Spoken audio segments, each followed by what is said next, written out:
So much uncertainty. Why are property prices still rising? Like seriously, Sydney and Melbourne are a bit shaky, headlines are negative, and overall property prices across Australia are still up 10%. So what is actually going on? Why is market so broken and why people are misunderstanding the market in a different way? What is exactly happening?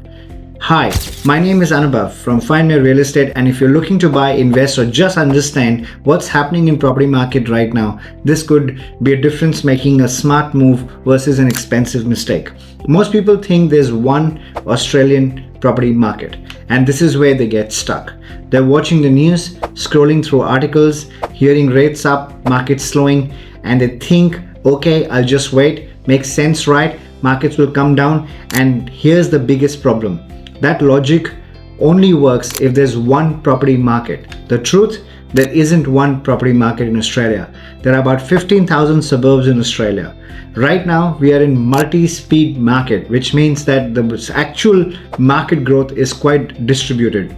And it also means some cities are booming, some are slowing, while some are quietly picking up momentum.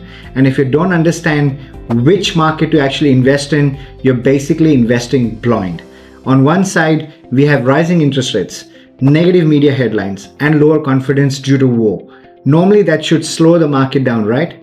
But the other side is national property prices are up over 10%, and in some cases, the states are over 15% to even 20%. Some cities are still in booming mode where we've got more buyers than actually sellers.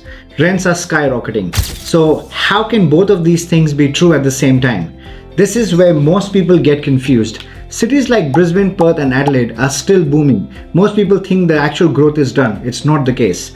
While Sydney and Melbourne are moving slowly, and some of the suburbs in these states are doing phenomenally well.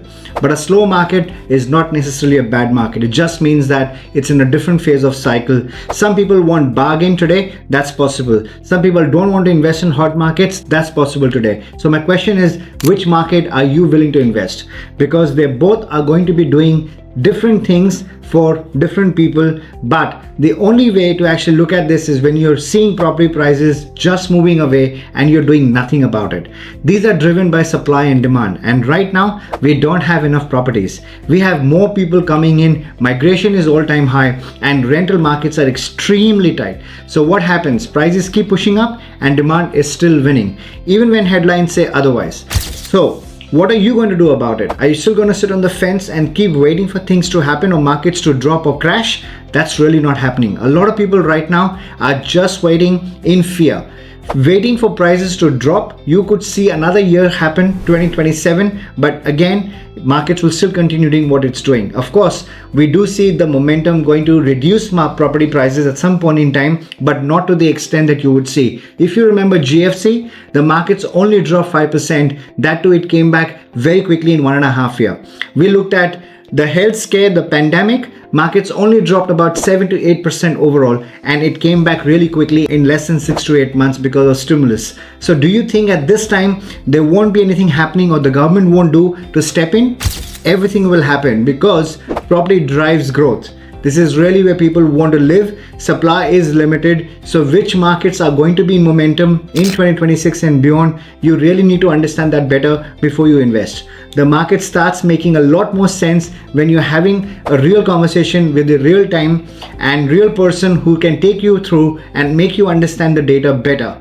Is now a good time to buy? It's a good time to buy every single time. Most people get it wrong that they are timing the market, not looking at the opportunities that are there in front of them right now. So just need clarity. Then all you need to do is click the button below and talk to us and book a strategy session so we can clear your fundamentals and at the same time tell you what will work for you in 2026 and beyond.